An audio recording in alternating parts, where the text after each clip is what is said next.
ભાજપનો મેગા ભરતી મેળો આણંદમાં 2000 કોંગી કાર્યકરો કેસરિયા કરશે। આજે બોરસદમાં ભાજપનો કાર્યક્રમ છે। ચિરાગ પટેલ સાથે 500 કાર્યકરો ભાજપમાં જોડાશે। ભાજપના પ્રદેશ પ્રમુખ સી.આર. પાટીલ ઉપસ્થિત રહેશે। બોરસદ અને ખંભાતના કોંગી કાર્યકરો ભાજપમાં જોડાશે। 3500 જેટલા કોંગી કાર્યકરો કેસરીયો ખેસ પણ ધારણ કરશે। તો ભાજપનો મેગા ભરતી મેળો આણંદમાં 2000 કોંગી કાર્યકરો કેસરીયો ખેસ ધારણ કરશે। ભાજપમાં 3500 જેટલા કોંગી કાર્યકરો જોડાશે। આ ભરતી મેળા દરમિયાન ભાજપના પ્રદેશ પ્રમુખ સી.આર. પાટીલ પણ ઉપસ્થિત રહેશે। સંવાદદાતા જનક જાગીરદાર ફોન લાઈનથી જોડાઈ ચૂક્યા છે। જનક, ભાજપનો આજે મેગા ભરતી મેળો છે, કયા જે મોટા માથાઓ છે તે આજે કોંગ્રેસનો હાથ છોડી ભાજપમાં જોડાશે?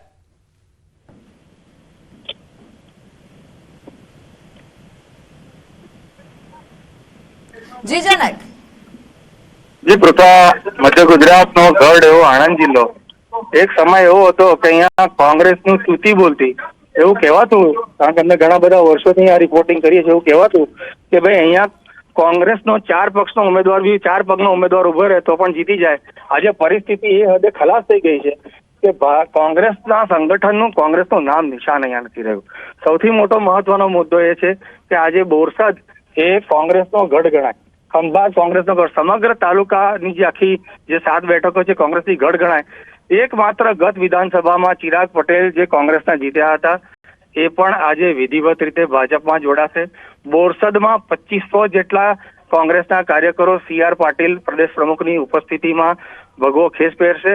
તેમજ ખંભાતની જો વાત કરીએ તો ખંભાત તાલુકાના લગભગ 1000 જેટલા કાર્યકરો એ ભારતીય જનતા પાર્ટીનો ખેસ પહેરશે। એટલે આગામી લોકસભાની ચૂંટણીમાં ભાજપ માટે ખૂબ સરળ પરિસ્થિતિ છે। જ્યારે કોંગ્રેસ તો કેવો દેખાવ કરશે એ એક કલ્પના જ કરવી રહી।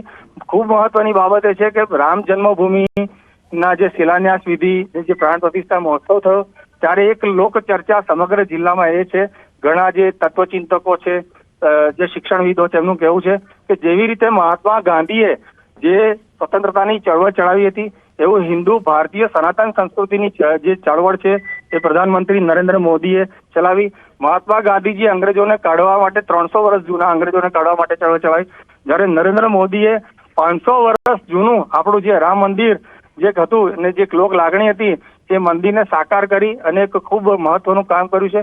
એટલે આનો પણ ચોક્કસ ભારતીય જનતા પાર્ટીને આવનારી લોકસભામાં ફાયદો થશે। જી પૃથા। જી જનક, સમગ્ર માહિતી બદલ આભાર।